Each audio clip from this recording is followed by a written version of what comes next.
Boa tarde, pessoal. Hoje é 4 de abril, 1h43 da tarde. Vamos continuar a série de livros de leitura do livro O Cortiço, de Aloysio de Azevedo. Henrique era bonitinho, cheio de acanhamentos. Henrique era bonitinho, cheio de acanhamentos, com umas delicadezas de menina. Parecia muito cuidadoso dos seus estudos e tão pouco extravagante e gastador, que não despendia um vintém fora das necessidades da primeira urgência. Parecia muito cuidadoso dos seus estudos e tão pouco extravagante e gastador, que não despendia um vintém fora das necessidades de primeira urgência.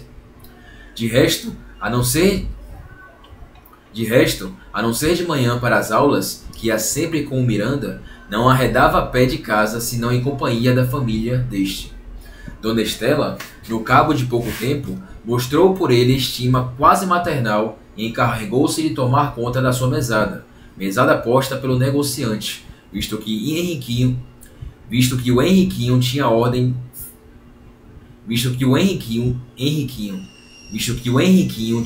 franca do pai. Nunca pedia dinheiro.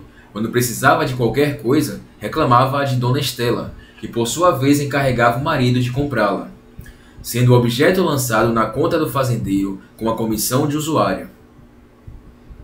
Sua hospedagem custava 250 mil réis por mês, do que ele todavia não tinha conhecimento, nem queria ter. Nada lhe faltava, e os criados da casa o respeitavam como a um filho do próprio senhor. À noite, às vezes, quando o tempo estava bom, Dona Estela saía com ele, a filha e um moleque, o Valentim, a darem uma volta até a praia, e tendo convite para qualquer festa em casa das amigas, levava-o em sua companhia. A criadagem da família, do Miranda, compunha-se de Isaura, mulata ainda moça, moleirona e tola, que gastava todo o vintenzinho que pilhava em comprar capilé na venda de João Romão. A criadagem da família do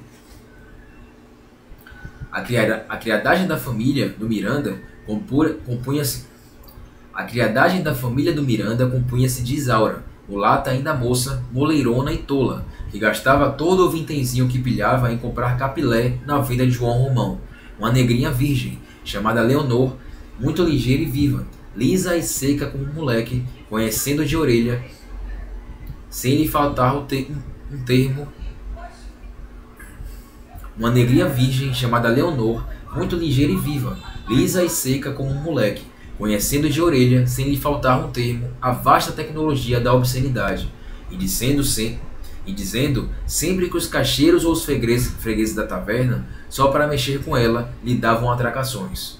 Olha que eu me queixo ao juiz de Orfe. E finalmente o tal Valentim, filho de uma escrava que foi dona da Estela e a quem esta havia alforriado. Filho de uma escrava que foi dona...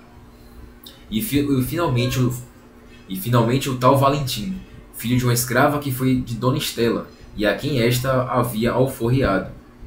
A mulher do Miranda tinha por este moleque uma afeição sem limites. Dava-lhe toda a liberdade, dinheiro, presentes. Levava-o consigo a passeio. Trazia-o bem vestido e muita vez chegou a fazer ciúmes à filha, de tão solícita que se mostrava com ele. Pois se a caprichosa senhora ralhava com Zulmira por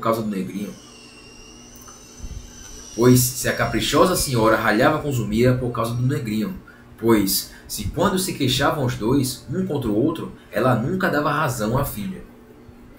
Pois se o que havia de melhor na casa era para o Valentim, pois se quando foi este atacado de bexigas e o Miranda, apesar das súplicas e dos protestos da esposa, mandou-o para o hospital, Dona Estela chorava todos os dias e durante a ausência dele não tocou piano, nem cantou, nem mostrou os dentes a ninguém.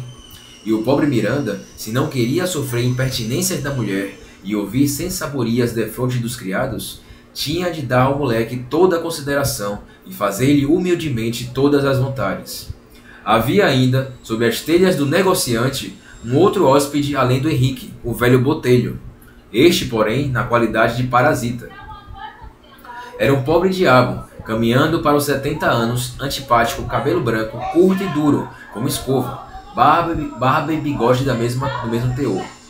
Muito macilento, com uns óculos redondos que lhe aumentavam o tamanho da pupila e davam-lhe à cara uma expressão de abutre, perfeitamente de acordo com seu nariz adunco e com sua boca sem lábios. Viam-se-lhe ainda todos os dentes, mas tão gastos que pareciam limados até o meio. Andava sempre de preto, como um guarda-chuva debaixo do braço e com um chapéu de braga enterrado nas orelhas. Fora em seu tempo empregado do comércio, depois corretor de escravos. Contava mesmo que estivera mais de uma vez na África, negociando negros por sua conta. Atirou-se muito às especulações. Durante a Guerra do Paraguai, ainda ganhara forte, chegando a ser bem rico. Mas a roda desandou, e de malogro em malogro foi-lhe escapando tudo por entre as suas garras de ave de rapena. E agora, coitado, já velho, comido de desilusões, cheio de hemorroidas, via-se totalmente sem recursos e vegetava à sombra do Miranda, com quem por muitos anos trabalhou em rapaz, sob as ordens do mesmo patrão e de quem se conservara amigo, a princípio por acaso e mais tarde por necessidade. Devorava-o noite e dia, uma implacável amargura, uma surda tristeza de vencido, um desespero impotente, contra tudo e contra todos, por não lhe ter sido possível empolgar o mundo com suas mãos hoje inúteis e trêmulas.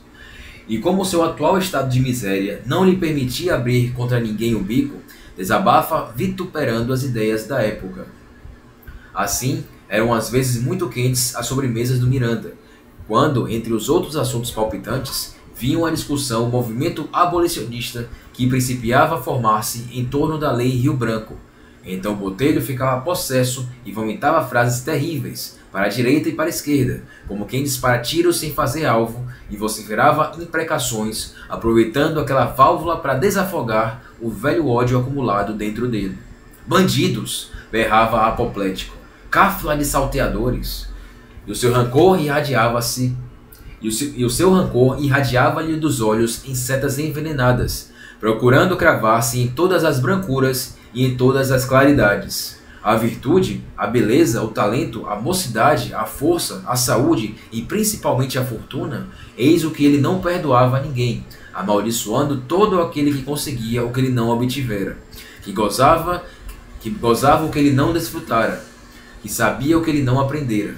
E para individualizar o objeto do seu ódio, voltava-se contra o Brasil, essa terra que, na sua opinião, só tinha uma serventia: enriquecer os portugueses, e que, no entanto, o deixara a ele na penúria. Seus dias eram consumidos do seguinte modo: acordava às 8 da manhã, levava-se mesmo no quarto com uma toalha molhada em espírito de vinho, depois ia ler os jornais para a sala de jantar. À espera do almoço, almoçava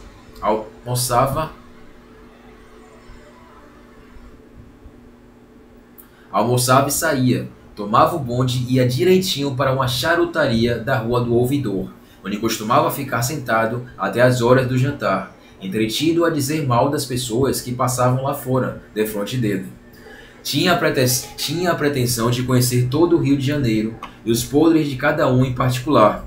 Às vezes poucas, Dona Estela encarregava-o de fazer pequenas compras de armarinho, o que Botelho desempenhava melhor que ninguém. Mas a sua grande paixão, o seu fraco, era a farda. Adorava tudo o que dissesse respeito ao militarismo, posto que tivera sempre invencível medo às armas de qualquer espécie, mormente as de fogo. Não podia ouvir disparar perto de si uma espingarda. Entusiasmava-se, porém, com tudo o que cheirasse a guerra. A presença de um oficial em grande uniforme tirava-lhe lágrimas de comoção. Conhecia na ponta da língua o que se referia à vida de quartel. Distinguia ao primeiro lance de olhos o posto e o corpo a que pertencia qualquer soldado, e apesar dos seus achaques, era ouvir tocar na rua a corneta ou o tambor conduzido do batalhão, ficava logo no ar e muita vez, quando andava por si, fazia parte dos que acompanhavam a tropa. Então, não tornava para casa enquanto os militares não se recolhessem. Quase sempre voltava dessa loucura às 6 da tarde, moído a fazer dó, sem poder ter-se nas pernas, estrompado de marchar horas e horas ao som da música da pancadaria. E o mais interessante é que ele, ao ver-lhe a reação, revoltava-se furioso contra o maldito comandante que o obrigava àquela estopada, levando o batalhão por uma infinidade de ruas e fazendo de propósito o caminho mais longo. Vai entender um cara desse, né? Ele tá fazendo voluntariamente e ele fica puto porque o cara tá fazendo o trabalho dele. Só parece, lamentava-se ele, que a intenção daquele malvado era dar-me cabo na pele. Ora vejam, 3 horas de marche por uma só alheira de todos os diabos. Então eu vou terminar por aqui. O Botelho vai reclamar do Valentim na próxima vez, né? Ele reclama de todo mundo, aparentemente. Vamos ver o que o Botelho vai reclamar na próxima vez, no próximo episódio de Aloísio de Azevedo, melhor, o Cortiço de Aloísio de Azevedo.